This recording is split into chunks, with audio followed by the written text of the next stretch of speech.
Hello, hello, and welcome back, folks. I told you it wouldn't be too long to wait before we return with game number 2. That's right, TNC Predators, they've taken an early lead in this best of 3, but they aren't done just yet. They need to beat DeToNators in this match to just trickle through into the upper brackets, because to lose this isn't out, but they're on the lower bracket, and no one wants to be on the ropes like that. That's basically you saying 1 foot in the grave. And you know what, Kips? They didn't waste any time. We should probably look at the draft, because they are rushing into this, all right? Like someone who just says, marry me after 2 weeks of a relationship. They just can't hold back as they lock in the Lich and Sand King on the side of DeToNators, and we do see 2 OP heroes in a lot of people's... I say OP, everything in Dota is OP, but definitely 2 very popular heroes in the current meta, Phantom Assassin and Rubik for TNC. Oh, yeah. Hey, I always wish for PA to come back to the meta, but to be honest, this is a bit much. Not like this. He's like, not like this. No, this is just going to get you hammered down and then she's gone again. And then maybe she returns in like 3 months when people realize she's still good, just not, you know, completely broken anymore. And right now, her blur ability is basically like a free Manta style. It's not just that, alright? It's like you can farm jungle with it as soon as you've got it because you don't aggro creeps. It's all kinds of stupid. Mm-hmm. It's smoke 2.0, as I like to call it. I can see that. Personal smoke. You know, just vaping in the jungle. No one knows. No one can see. You just walk around your jungle going, we had wards everywhere. Where the hell are the creeps?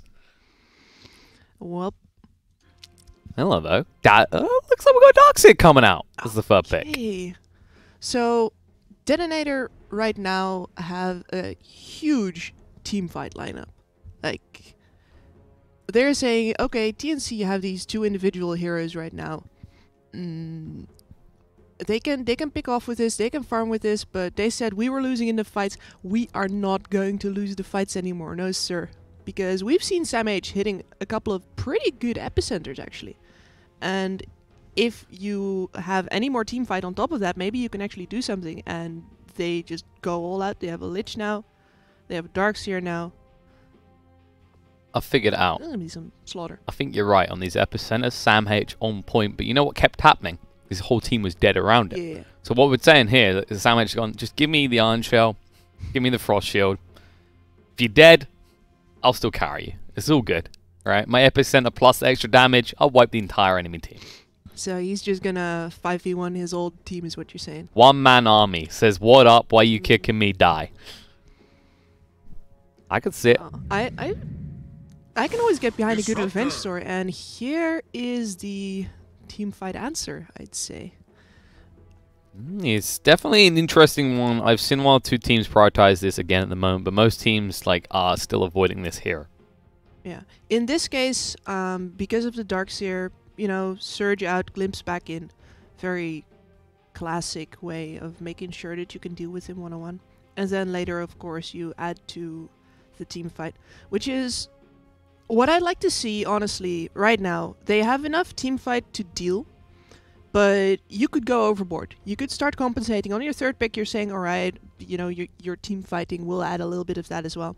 But then teams will usually go into that direction where they go, alright, more team fight, and get distracted from their plan. Anti-mage. Alright, how about this for a plan? DeToNators take one out the TNC book. Let's make space for this fella. Oh, they have got some serious heroes to do that with. But as I was saying, right now they need to go back to their own plan, and I even want to say that if you're adjusting on the 3rd pick to this lack, like this void in your draft, this is anti-mage ult just creeping into my head, you know, the mana void. But you want to make sure that you avoid the strength of the enemy, instead of going into it now when you're late to the party on the 3rd pick. So what I'd say is, alright, this anti-mage is splitting now. You have a lot of pick-off actually. This Phantom Assassin won't be seen. Rubik with a Blink Lift or a Disruptor coming from the shadows. These are all things that can kill an anti-mage. So make sure you have the higher split threat now. And instead of answering the team fight, split more. Because you are TNC, you can do more things than just team fighting. Exactly, and the other thing to look at here is because the anti-mage pick, this should lock the Rubik in as a support, I'd say, in the scenario, because obviously if you stick mid-Rubik, we saw what happened to a mid-Dazzle. Yeah. You're just feeding opportunities. you know, it's always sad when you're the highest hero in the net worth and the enemy carry blinks back into a fight just to dunk you and then Just run this back one out button. again. You know, just one button. That's all. Very, very interesting hero. But of course, this makes more sense as well for TNC because PA has been proving herself very capable in the mid lane, and that. Okay, this is getting a little brutal.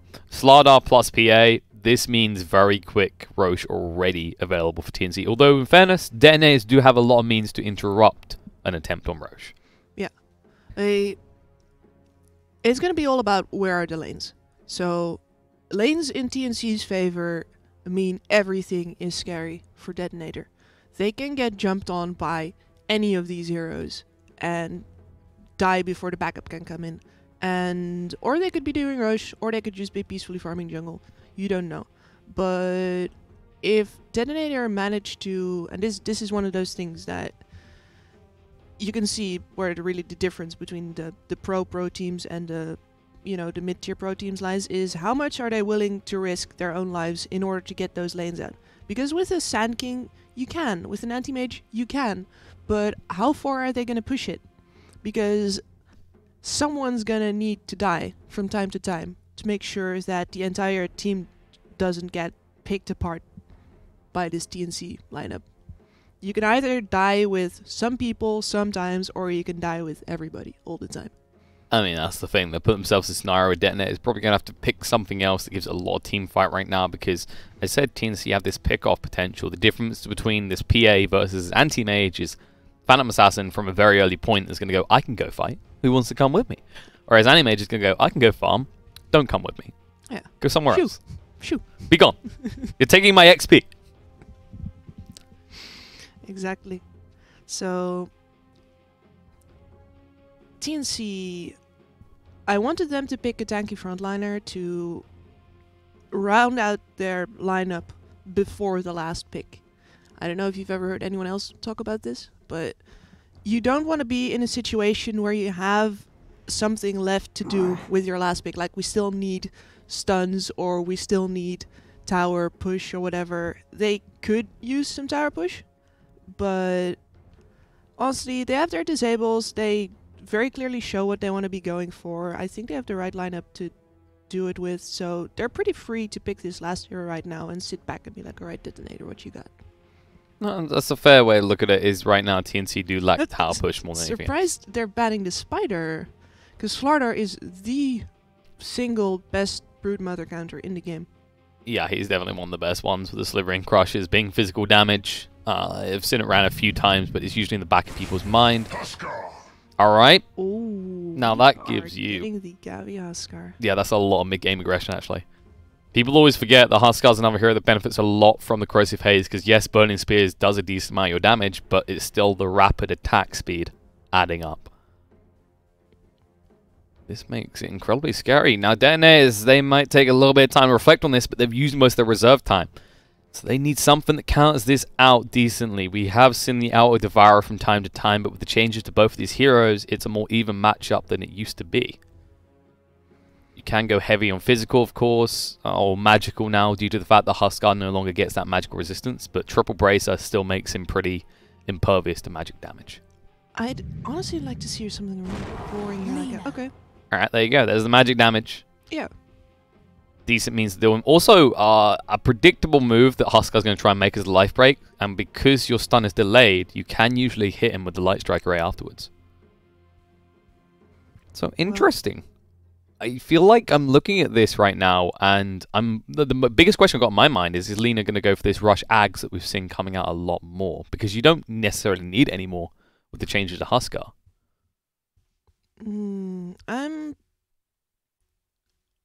Let's find out, because right now you could also be going more of a pick-off threat way with that lineup that they have. I do want her to pick up at least one mobility item. Like, even, like, I guess a Yule's doesn't really count, but you're going to have some form of defense or some form of... I was talking about pushing the lanes before. Lina is the most, well, one of the most excellent lane pushers in the game. It's just 1-2, wave gone. But, again, I said someone's going to have to show, someone's going to have to die. she'd need to itemize in order to get away from that first, and only then can they really face the threat of TNC. Because TNC is going to care a lot less if you kill their towers first. It will just make more space on the map, more room for them to roam in the darkness, unless your warding game is really on point. So, I wonder. I think a lot is coming down on Ben-Hur this game. Definitely. And that's the thing. He has to be ahead, because the more I look at this, the more I look at what he's up against. You have to look at it like this, folks. You've got this Lina who needs a Yules, but if she uses it on herself to deal with something like Glimpse, there's going to be a Slithering Crush coming out. There's things waiting for her. She could go for a BKB, but then again, Corrosive Haze plus Huskar plus PA. There isn't an easy item here that makes Lina's game simple at all. But we have our lineups. We're ready to get underway. We are in game, folks. So here comes game 2 between the sides of TNC Predators and DeToNators.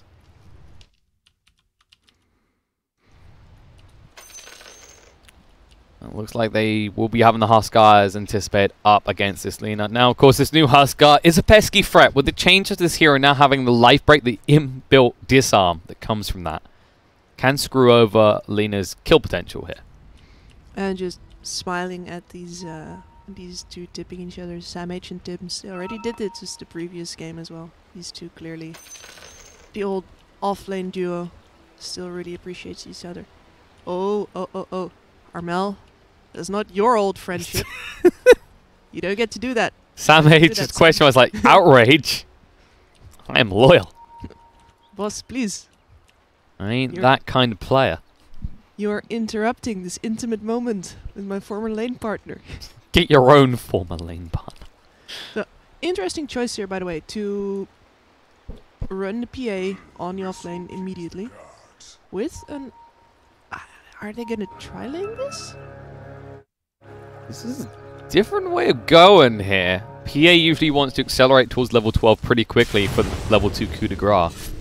Tim's taking a lot of damage here, by the way. Bounty Rune's going to be picked up. They'll run through. They might look for this kill. Dragon Slave will get him low. And, oh no, the lift coming out. You can blink forward. Final tap's going to come out from Raging Potato as he gets the first blood.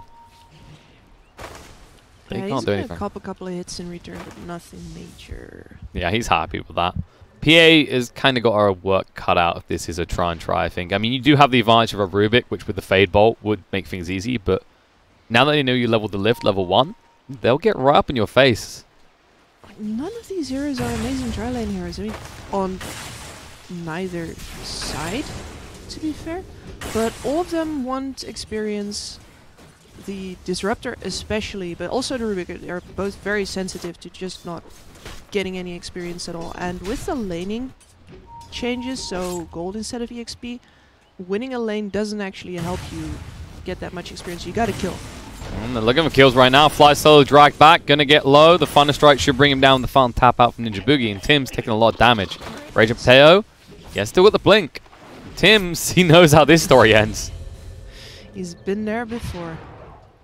Sad realization that Anti-Mage already has 2 kills and you're not even 2 minutes into the game. Yeah. And normally I'd expect the PA to be left in the dual lane here, both for experience reasons as well as that she can just farm at a distance. Oh. They dive in the tower already. They see that Rio is still being left alone. You can already actually see Tim's walking out as he didn't have a TP available. Yeah, he already had to TP to the bot lane after getting killed the first time. I'm glad he actually aborted on trying to stay there any longer, identifying that they were already behind on XP, and if he stays there even half a minute longer, then you've essentially just doomed that lane. Yep. So, good decision there. And I hope he would have still done that even if Rior hadn't died. Like, that's one of those things that maybe he's making the right move right now because, you know, oh shit, the guy's dying, I could do that, but... Instead, you want him to realize that it is because of the XP as well. That's not always clear inside the game. You notice later, like, oh man, I should have done that, but, you know. As I said earlier on, PA especially is that hero that needs to get those levels early on because she is just accelerated by that as much as gold. Moving on and fly solo right now. Frost Shield's going to protect him. He should be fine. Gabby's actually going to be forced to go in at this rate, though. He's getting super low. Raging Potato still has the blink to work with. Phantom Strike across, looking to fly. So the Courier just casually walks by and gets sniped down. At least gives the items first. Gabby will still fall. Ninja Boogie will go down as well. Fly Solo still alive. It's going to be close. He should still live. Just about. And he can deny himself if he wants to. He'll go for that. Or will he? No, he's just going to pull the creeps. He's trying to do his job. Oh, look at that. Double value right there. Gets the creep wave pulled through and still dies. Well, not if he can't come back in here, because that creep wave is going to kill the camp, and then it comes back in, forms a double wave. So not the optimal scenario. Although I like that he decided to deny himself the neutrals, because the amount of time it would have taken him to walk for a denial to a tower, yes, would have actually taken longer than just tanking the respawn right there. Right, so Ninja Boogie would rather play no one creep experience and drag the creeps across. And yeah, double wave achieved. So this is gonna push. Just vigorous jazz hands. You see Dota is its finest. And this bot lane is very interesting when it comes to the pulls as well, with the accessibility of that camp now that you can pull all these different ways. There's some action going on top though. There is. They'll get Sam H low, but the surge allows him to escape. They didn't get in range to use the lift.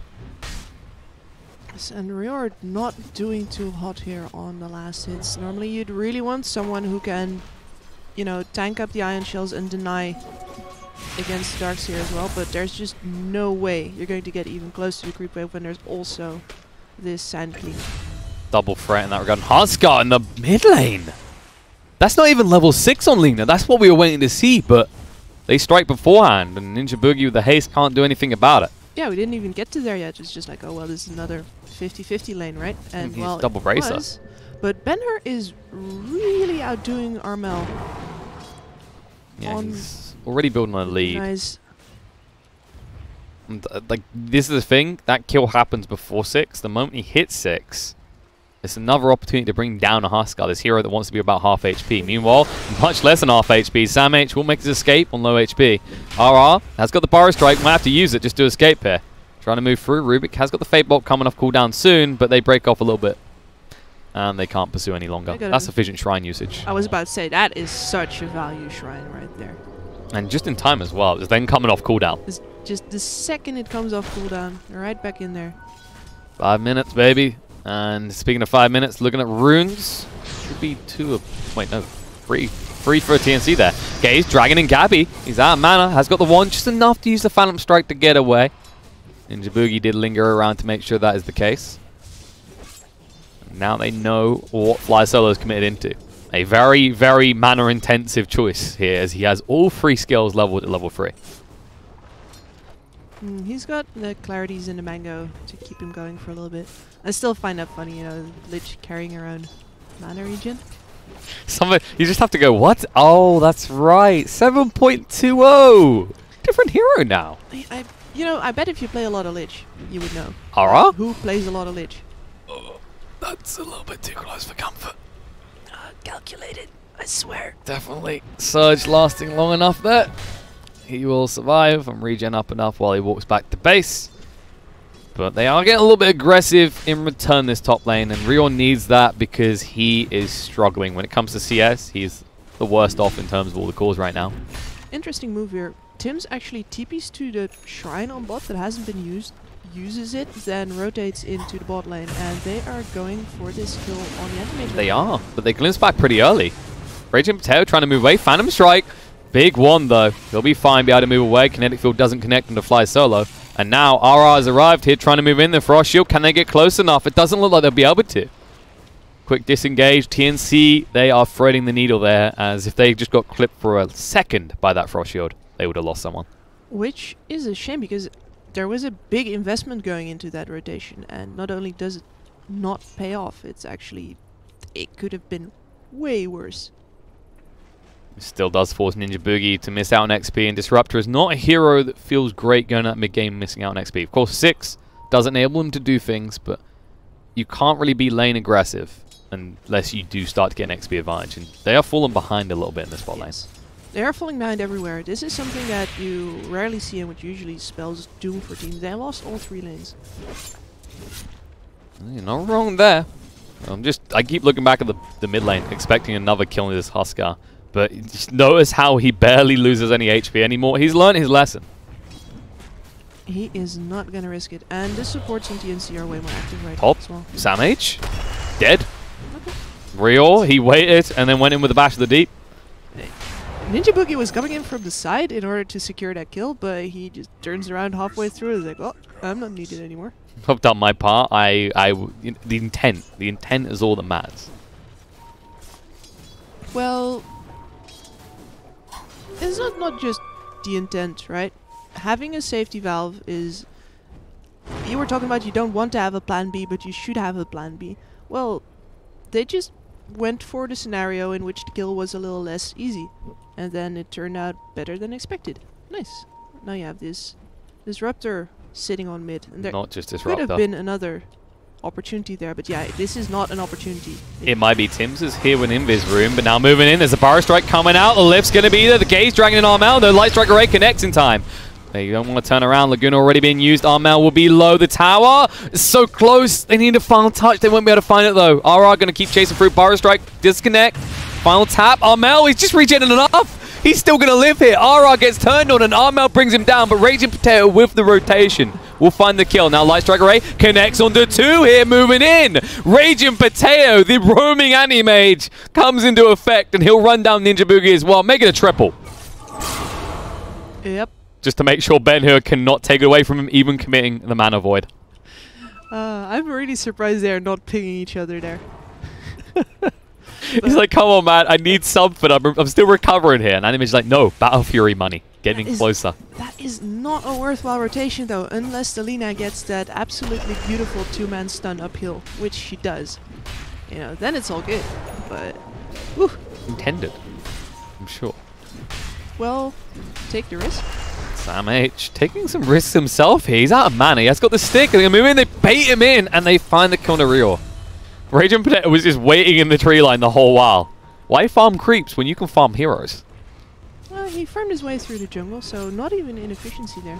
He's going to get the top tower for his troubles as well, and Gabby is not close to getting as much pressure on that bottom tower. Gabby's also going for a Battle Fury, which means you're not going to see that early aggression you see out of these PAs rather when they build into the Death Layer. Which is, I think that's worrying here. I mean, I know why he's doing it, right? He feels like he needs to be able to match Raging Potato's farming. Yeah. But and you can man fight the anti-mage, but as not to say that you're going to do well enough to also save your team from the anti-mage. Or your towers.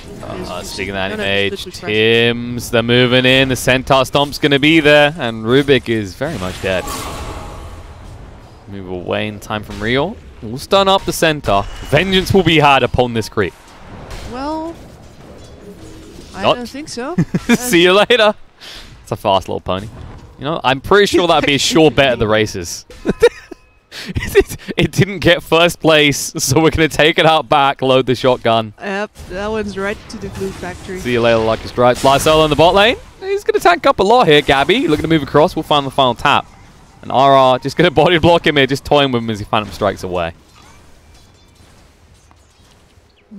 But yeah, the map control game not going too well for TNC at the moment. And no Blink Dagger on Rio yet either, so he'll have to show while he's farming. Tim's is sitting around mid all the time to guard Armel from that Lina who can just solo him. And that leaves Gabby sort of dangling on his bot lane. I'm surprised he went that deep together with the Disruptor earlier, just because you're showing everyone all the time. DeToNator can just do whatever they want, shove their lanes, then rotate. And you can see TNC playing extremely grouped in the jungle now as well. Yeah, they're not looking to be aggressive either. Rio is going for the Midas, not even the Blink Dagger rush, so they didn't want to actually make any aggressive plays. They're just going to go into the farming game, which means you're up against an anti-mage. How do you apply pressure to him?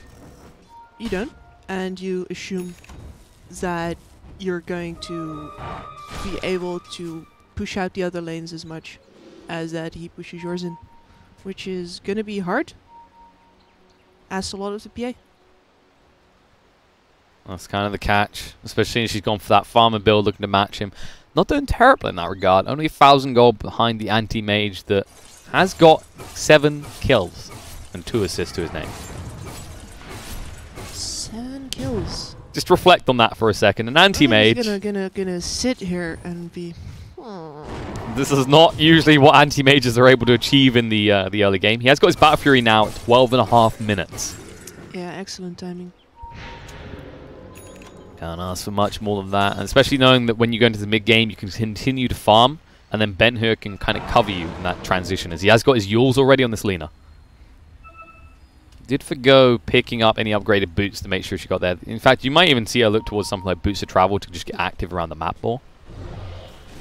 These creeps that were hitting mid-tower, I think that's one of those things that you'll see more now that the map is still newer, because people haven't perfected their farming patterns yet.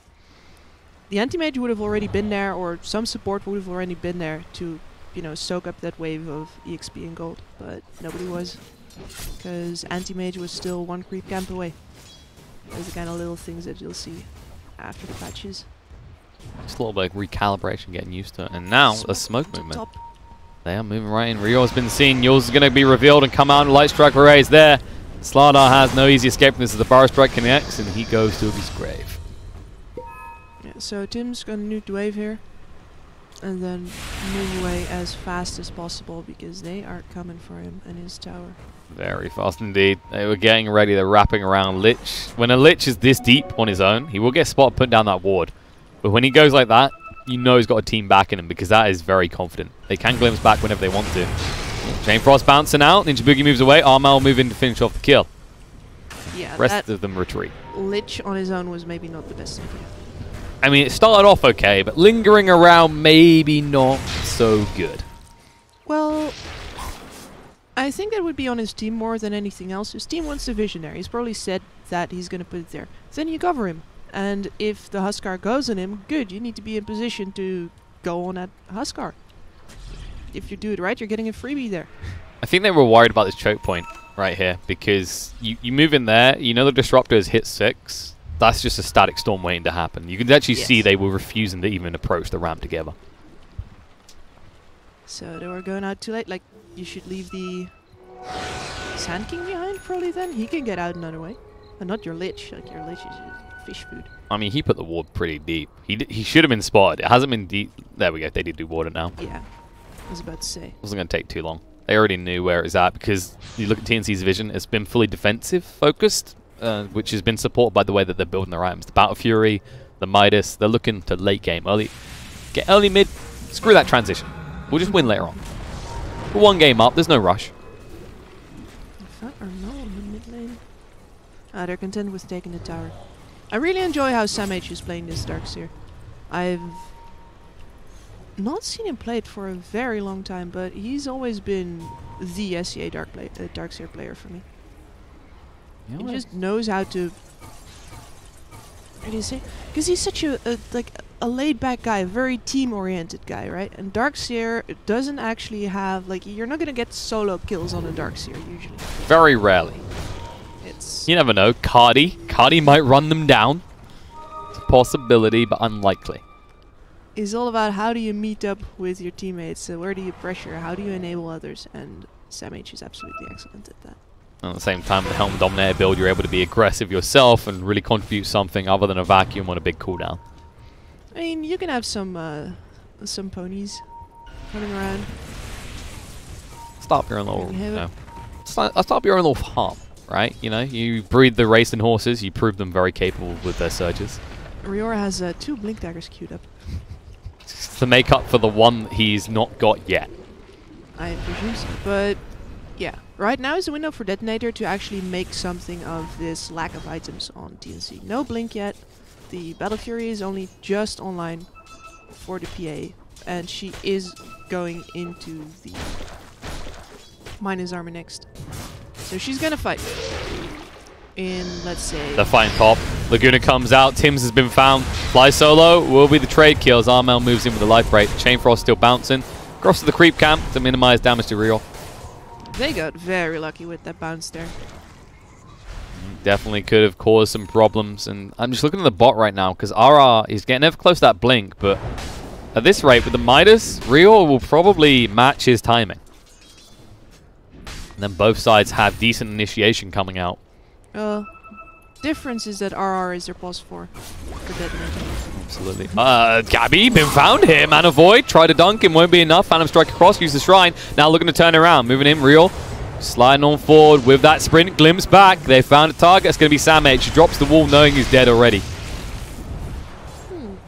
That's a solid cooldown to drop on a place where you're guaranteed dead. Just give him the middle finger. Maybe. As a result, TNC, they immediately identify this, and they smoke. They're going to move towards the Roche pit. They know Sanking has not finished the blink yet, but he's getting close. It's a ballsy play. Let's see how it pays off. With a DD, I imagine quite well. And they'll know about it, actually, because they just killed the center. Problem is, it is a DD Huskar. This is going to be quick with the Corrosive Haze.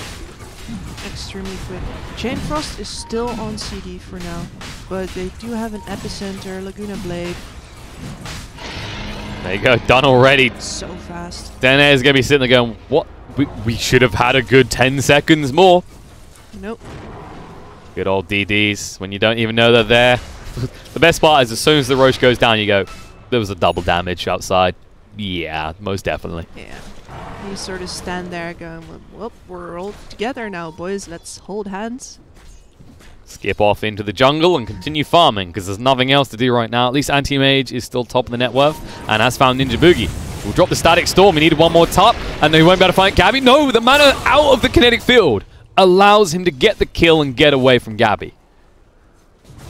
It's a bit of a bright point for them right now that their Anti-Mage is still getting those kills. But it's... I was saying before that this is the window where Anti-Mage should be taking off and away really hard and enable his team to also do so. And after that Roche, they really are going to have to miss this important window because they can't pressure as hard as they'd want to. You can't just go in and YOLO against an Aegis Huskar. Well, I wouldn't advise it. You can do it, sure. But it's a very bold move. Yeah, it's a take on advisement from Coach Kips. Don't do it. But, you know, if you feel like just ignoring her, go for it, because Raging Potato is now moving. Gonna get the runes, move through in a Real. We'll slow him down a little bit. Actually, because of that, he doesn't hit the Slivering Crush, but there was a glimpse away. Raging Potato is still in the hunt. Surge forward, Samh. Does see Ninja Boogie. Can look to vacuum him back here. Actually holds on to it, just in case they jump on them in numbers. Yeah, Samh was trying to block him with the catapult, but... Poor Carty died for his sins, as they don't manage to find the kill. There's a haste on Gabby. He's got the Desolator now, actually. He can look to fight pretty hard. The entirety of DeToNator is up there. I would really... Like, he is not the man with the Aegis, and even if he was, that would be pretty... They don't... ill-advised. I think he's actually hiding. They've got this vision, actually. He should know about Ben-Hur from it. He's on the move now. Blurred up. You won't see this coming. Ben-Hur, he's just pushing in against Ninja Boogie. He already used a Light Striker rate. The Yules is actually just defensive. He used a defensive Yules. Meanwhile, Rubik finds a kill, but now they're looking for a counter one. The top lane, the rebuttal should be there. Ben-Hur in trouble, gets crit up by Gabby. They find themselves a decent pick off there. Ben-Hur was, well, he's forced in this scenario where he has to push that aggressively. This is the man that should be doing. This one is much easier to do it. Raging Potato, who on the high ground here, actually. Gabby, Balls of Steel. Oh, breaks the smoke, goes straight in, gets rid of Fly Solo immediately. Raging Potato stunned up now. The Epicenter through. A lot of damage with the disarms there. Pushed it away. Wall gets dropped as well. Looking to fire up against this. Armel out of mana. About to be out of life, but he's still got the Aegis to work with. They will hit up the Shrine. Rior maybe look to re-engage, but the Anti-Mage illusion just chasing him away. And Armel, he needs a full retreat here. PA still on the backside, looking to just stab at them with the daggers. Isn't looking for the jump in just yet. Disarmed. Raging Potato can't do anything. Moving through. RR does hit the stun on Ninja Boogie. He will be going down now. The Gaze dragging Armel as well. He's been left behind. The rest of his team wants no part of this. This is a fearsome team fight with DeToNator. Let's go to find more. Tim's lingering around. Raging Potato will realize where he is exactly. The Gaze controls him up. But it won't matter. Tim's will go down. That'll be a tier 2 that the side of DeToNators can take. And, I mean, you saw it, actually, from Gabby. Because he still doesn't have this BKB, he was just lingering in the tree line the entire fight, just throwing daggers, refusing to commit with a Phantom Strike. Yeah, so he used one Phantom Strike to get out, and then after that, it was all hovering. He should have been farming, honestly. And now you let him in your base. You lose the Aegis, You lose heroes. Now you're going to lose a tier 3 tower. And Animage is impossible to approach right now. Good try. Stuns come out, but there's the gaze. Yours as well on this Slardar. Light Strike Array follow-up. Laguna shotguns him down on HP to make sure he doesn't pursue. And they'll back away as Huskar does respawn. They got what it came from. Tower's down. They can take the shrines now. Very... like a very standard play, but a very important one. You really gotta not feel too powerful in that moment. It's also an important timing for disengage because Disruptor didn't have the means to glimpse back because you immediately saw TNC look because they know with this type of hero you can pick off heroes on the retreat. Kill. Well, they won't find any of them. Instead, DeToNator, they will just move back out. They haven't gone for the shrines just yet, but they are starting to assert dominance against TNC here, and their eyes will definitely be towards the next Roshan. I think looking back, I would have liked to see either the farming build on Gabby or on Rior, but not on both. They needed one of them to move with Armel and do something during that time and have the other farm up. And right now, Armel has significantly fallen behind. Yeah, this is worrying as well. Huskar is this type of hero that at this point in the game should be ahead of his opponents. Instead, you look at the net worth, Lena's barely behind him. And you could argue in this type of game, she's going to counter it. Yeah, she does. And is in fact going for that Axe build as well to ensure that you can actually kill off the PA. Because the PA has picked up the BKB now, with a DD on the hunt looking for something. The rest of the team will smoke up and look to move around. A TNC invading DeToNator's jungle, but yet to find anything. You can already see, actually, DeToNators, they've stacked together. They already know something is up because PA is the only one that's sure on the lane in the last 20 seconds. Yeah, and that lane was pushed up all the way against her axe. That's really not supposed to happen. And now we do see the counterplay. Yep. DeToNators, they smoke up themselves. They know where she's going to be, and they know if TNC were smoking aggressively, half them on the retreat and the other half are still with the Huskar. They'll move in, blink forward. There's the Burrow Strike, does connect on a Ninja Boogie. Light Strike Array follow-up will ensure the kill. They wrap around looking for more. The Phantom Strike going in, but the Gaze controlling the PH. She can't do anything. The Lagoon down half HP rewarded the BKB. Forced to move away here. Chain Frost bouncing around. Won't matter though. BKB is still standing. Rage and Potato keeps moving away. Gabby getting low. Disarm comes out. Looking to jump onto the Darkseer, who will move away quickly. Burrow Strike is there, and Gabby, he just can't get out quick enough. On the other side of the fight, Fly Solo will be found, but not before he picks up the bounty rune. Makes it worthwhile. Efficiency plays right there. And it should be pointed out that was the big BKB play, and now they're going to lose even more as Tims gets cleaned up by Rage and Potato.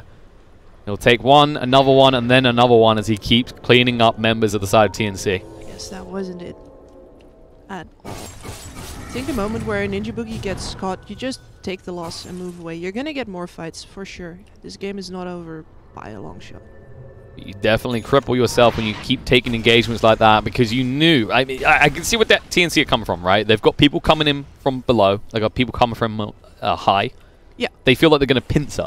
But it's not intentional.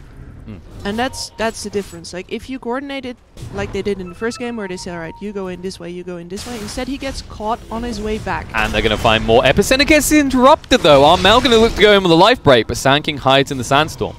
They'll just disengage. And a crucial save coming out there from Rio, because if you get hit by the Epicenter, they commit 100% and find the kill into Huskar. Yep. Or at least forces BKB and still disengage. That's the biggest crux they have right now, is they'll finally actually pick up some detection. Rio does now have sentries. Well, not him, Tim's rather. But because your Slardar's initiating, if he doesn't hit that Corrosive Haze straight away, you never find a kill into RR. So at least D-Ward happened. TNC secured their farming area. And once again, I want to point out that they've managed to keep both their bottom towers alive. So this is going to present a buffer. It seems more like DeToNators don't want to play there though, right? Because it's further away from the Roche pit. I mean, as long as it's down, it's down. Oh no, I absolutely agree, but it's like, I don't think they can afford to go there, is the point. They have to linger around the Roche pit. And Armel getting low, BKB comes out, going to move in. Benner doesn't get stunned up, but it won't matter, he's already burning up. Sam H needs to move away. He's got the Surge coming off cooldown. The Ghost Scepter to protect him. Armel's BKB about to run out. RR going to queue up the Burrow Strike, and they'll be able to find the kill here. Huskar. Oh no, Huskar. He toggles perfectly now. The Gaze coming into effect, but it's not going to be enough. They're going to turn around, find more. Gabby with the BKB means he doesn't care about the Chain Frost. They'll still find the kill on Huskar as a result, though. This isn't the old mad resistance Huskar you know. Burrow Strike on Uriel will ensure the kill there as well. It's Raging Potato finally shows up and asserts dominance in this fight. Going to move forward looking for more Ninja Boogie. He's going to go down. No! He's barely alive. Static Storm drop to ensure he can survive. The buyback out from Starter. The Burrow Strike turnaround with the Storm one from Tims. They're going to look on Animation. They'll be able to find him. Ultra kill for Gabby. As he finds one, another one, and another one. But Sam H a little bit too quick on the disengage. There will not be a rampage. Sam H. They played that fight so well, and Rush just respawned. Come on. This is unfortunate for the side of DeToNator as TNC will just walk into the pit. And they'll feel like they've been given a freebie here. Oh yeah, this Rush is just a big melee creep. It's the big bonus kill for him. Gabby now has his second life to work with. Screw the Huskar, screw Armel on this mid-game tempo. The gates just opened and it is flooding through with PAs. I mean, they just skipped the mid-game tempo. They really did that to themselves. Can't say it any different. And if that's a decision you're making, sure, fine. But it's probably a little bit unpleasant to play a Huskar in that type of game. So maybe they should take something different next time. And a Gabby? Ooh, just savage. Alright, they're going to stun him up, but now RR needs an escape plan. We'll be fine. The Centaur will not be, though. A moment of silence for the poor horsey that died. Sam H is... Honestly, this man opened up a glue factory or something because of the amount of horses he's gone through. I hope he is. He could make a fortune. You do see Gabby has picked up that MKB, by the way. As soon as he picked up the Aegis, he committed to the item, realizing he can be as aggressive as he wants because they can't afford to invest that much into his kill. He's got... Look at him chopping through that tower. It's not going to take very long. He's catching up to the Anti-Mage as well. And this is bad for Raging Potato, who hasn't even 6-slotted yet.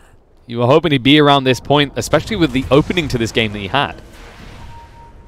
He's getting reasonably close, but he cannot go toe-to-toe with the PA. It's scary again now for TNC, though.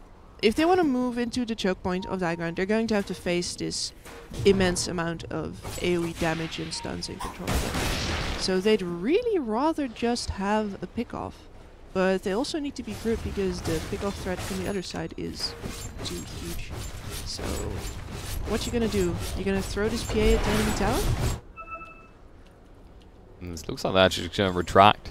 DeToNator will leave the Anti-Mage illusion to finish off the tier 2 tower. They're double damage. There is another one waiting.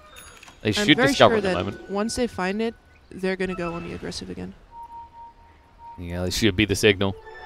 And Lena has already lingered around the top.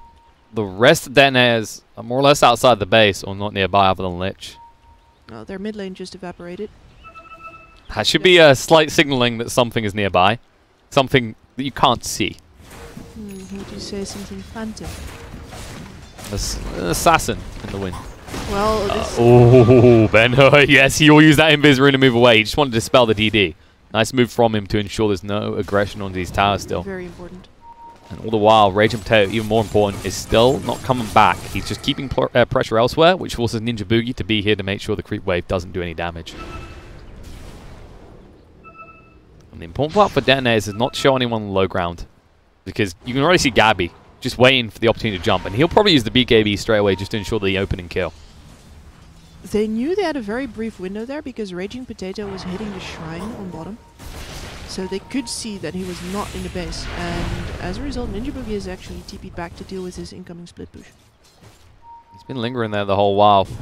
And this works out nicely, because if they do actually manage to catch the Anti-Mage in a Static Storm, there's a good shot at a kill. It's a little bit risky, though, because of course the Manta, he can actually get out of it, as we saw earlier in the game.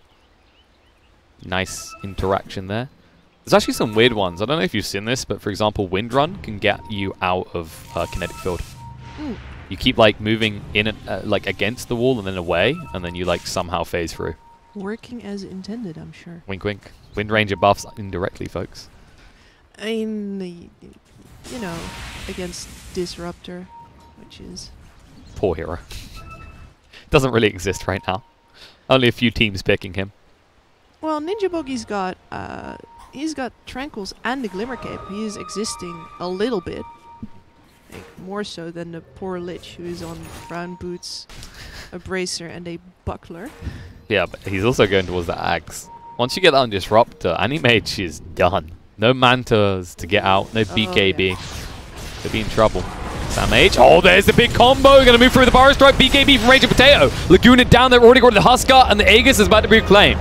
Static Storm is here. Gabby, the BKB, will move out and look for the TP away. They have no way to interrupt this, but they can chase through looking for more. Raging Potato on the hunt. Actually pops on the Ryoya, just trying to slow him down a little bit as they move through the Burrow Strike as well. The rest of them TP out, but Slardar will be left behind. They tried for the high ground, and they failed. I was talking about that choke point fight, and there you have it. I'm kind of disappointed in Huskar for not just popping the BKB as soon as he walked up there. You want some value. You know it's coming. Yeah. That's not the moment for the value play. Especially when you know that this Lina has nags. You've seen it before, you know it's there. So it's not, even if your mentality is, Huskar has also magic resistance, which he doesn't anymore, you still always remember that there's a Lina in the game with pure damage. The pain is felt, Lol is the shrine. Just pushed back this advantage a little bit. Like game was almost back to even again, and now they're back at 2k behind. PA still has not caught up to the anti-mage. Huskar got overtaken by the Lina. I got some statistics for you. According to Dota Plus, see, look, I'm an average Nahas here. 66% chance the DeToNators win this, and it's spiking up and down. But when you look at the net worth and the XP changes, you can just see it just dip towards TNC and then back away after losing the Roche the way they did, losing the Aegis. I think the game is much more than that. DeToNators really only need to lose one fight in which they use their ults, or even draw a fight in which they use their ults, and then the shorter cooldowns of TNC are gonna start working in their favor. But you are at a stage in the game where one big team fight going either way is decisive either way of the cooldowns, because buyback's not there for everyone, and respawn times are quite long. Let's see. Yeah, I was expecting TNC to pay a bit more attention to their buybacks, but they do not have them almost, like, on all of their cores right now. So, yeah, you're absolutely right. TNC would be pretty foolish to take the kind of fight that would risk that right now. They need to farm up quickly as well, because Roche might respawn in just over a minute. And the difference here has been, when you think about the way it's played out, especially that second Roche, conveniently spawning for TNC when it did, meant that DeToNators could not contest. Of course, they took a good fight before, but they didn't know about the Roche, is my point. And this next time around, if DeToNators are able to contest that Roche fight with the Epicenter, with the Wall Vacuum, the Chain Frost, therefore waits. Well, TNC's got their timing as a team right, which is they push the bot lane in just before the possible Roche respawn, and now they can rotate in towards the top. But DeToNators have their vision in order. So they have claimed that top side of the map, and they're there to stay. So TNC is sort of edging into their territory, but they can't really do much more. It's so hard to fight up into that high ground after you've lost control of it. DeToNator have this perfect area to stage the siege from, and TNC can't really backstab them. They're trying, though. They're hoping someone comes here to deal with the mid-wave, but instead, it's only going to be TNC lingering around here, as you see DeToNators, they're thinking about going at top. But the problem is they don't see enough. Even with that high ground ward, all they see is a disruptor. They know there's probably a backstab coming, so you see them back up. Everyone just waits. Know exactly where the other is.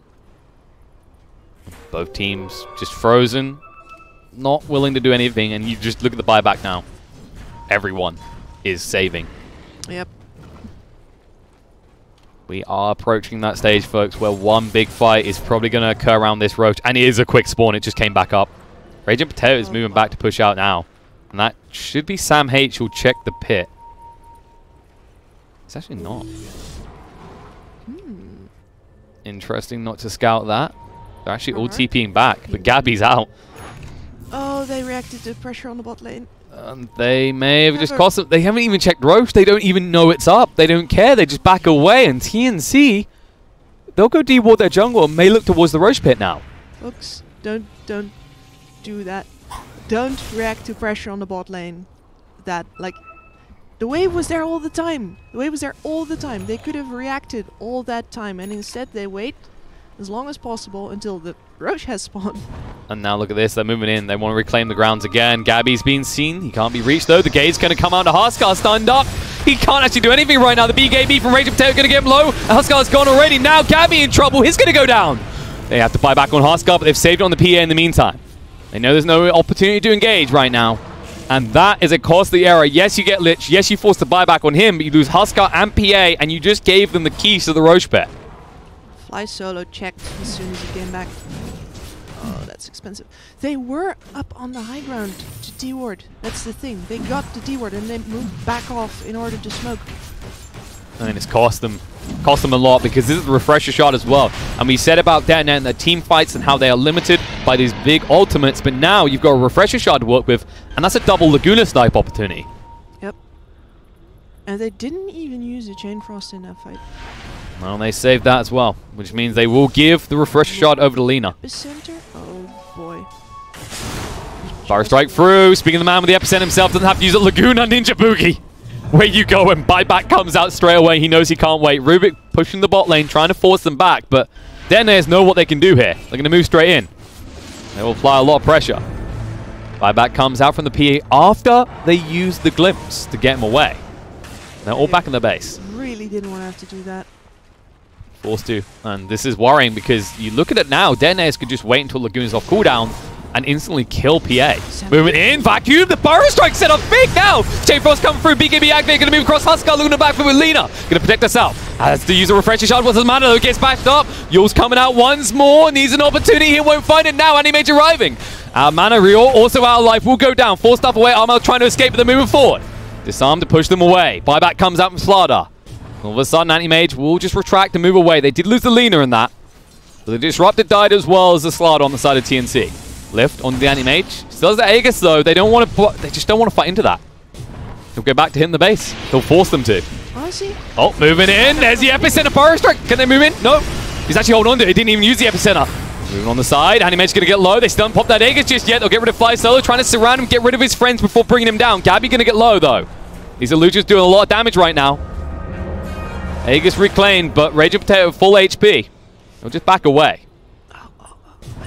You know all the buybacks on TNC are used. You can buy back that Lina. You can bring her right back into the fight. If the Lina is in that fight, there's no way TNC keep him off of the racks. And the surprising part is the Epicenter wasn't committed. There was opportunities for it. Even if you just catch one target there, you know they are burning through their buybacks. And they would have had nothing left if they lose either the PA or the Huskar. All three of their cores bought back now. There's no buybacks left on TNC. That could have been the moment to break the game. Instead, DeToNator is maybe being a little bit too defensive here. It is a very hard call to make though. Like, saying buyback here when you feel like you're still equal, you know, you traded a kill for a kill, you're still ahead, yada yada. RR. Yeah, RR. He is following Gabby about. Blink through. Charging the Epicenter right now. There's a light strike rate. BKB comes on. Gabby trying to move away on low on HP. BKB is for full retreat here. Benner forces the Rio to use the stun. Now the Abyssal coming up. Push away. Moving in though. Raging Potato wants to finish it off. He can't. The Fire Strike a little bit too late. Moving through. Static Storm does get dropped, but Raging Potato's outside it. And now Gabby. One follow tap will find him. Can he move away? RR? No. He can't actually use the... It's got no Burrow Strike. He can't do anything. Armel with the BKB chasing through Mana Void from Raging Potato and ensures the kill. They find the big one. Buyback comes out and Sand Kings. They realize they can win this now. On the back foot, they're going to find more. Rio in the river, just trying to sprint away. They're going to keep on chasing though. Light Strike Array won't connect. Blink away. Rio living life on the edge. He'll be able to TP back, but your base is in peril already. Armel has to be Glimmer Cape just to move away. Anti-Mage, he is feeling like a king among peasants right now as no one wants to attack him. They cannot kill this Anti-Mage without the PA. It's impossible. And as a result, even with backdoor protection, he just smashes into the range racks to bring that down. The creep's approaching so he can move on the melee as well. They're going to actually just flip your base. They know PA has no buyback as she bought back last fight. They're pinging the tier 4s. TNC have to commit. They have no choice right now. Static Storm is coming off cooldown 15 seconds. You can wait that out, but you can't wait a second longer. Go game, go game. Armel just out of range with the inner fire there. Lift, slow down Anti-Mage a little bit. He is just tearing through those buildings. And you can see TNC knows. This is the moment. To take this they have to go in. Abyssal coming out though. No, Huskar jumped on the Glimmer Cape there. Static Storm gets dropped. Can they do enough? Vacuum trying to control him up. Huskar gaze back. He's gone. And TNC are crushed here as this will be going to a game 3. That is a very strong showing by DeToNator. You got to give a lot of credit, especially over to, I'd have to say, it would be fair to say Raging Potatoes really did deliver on this Anti-Mage. Yeah, he took the risks, he went for the rotations, he got the kills, and that did make the difference in the end. There's no way he would have kept up with that BA if he hadn't had this huge head start from just smacking everybody down on like level 12. 7-0-3 at about the 10-minute mark, around there. Yeah, he was looking pretty hot going to that mid game, and TNC, they put themselves in this risky scenario. They went for the Battle Fury Midas. It didn't pay off, but it was a lot closer than maybe most people would anticipate with the start the Anti-Mage had. Yeah, I think TNC, with some more, you know, restraint, with picking their fights a little bit better. The one on the top right jungle comes to mind, where it's like the unintentional scissor motion, where it's like, well, yeah, it could have been that, except it's more like a retreat from one end and then gotta reveal my BKB on the other side. So I think they had a very good shot at this game, even with the choices that they made. But if you make those choices, if you want to say, alright, we're taking it easy, we're taking it slow, the few fights that you do take, they have to be absolutely perfect. And they weren't. As a result, that does mean that we will need a game 3 to decide the outcome of this one. TNC did take that early lead, but DeToNator have striked back. And that does mean that this could go any way. Everyone would have looked at TNC going in this, gone, they're the favourites. They're going to dominate SEA teams. But, you know, a former teammate, a ragtag group of fellows come together, say no. And that does mean that after a short break, we'll be back to work out who's going to the upper bracket and who's going to the lower bracket. Stay tuned, folks.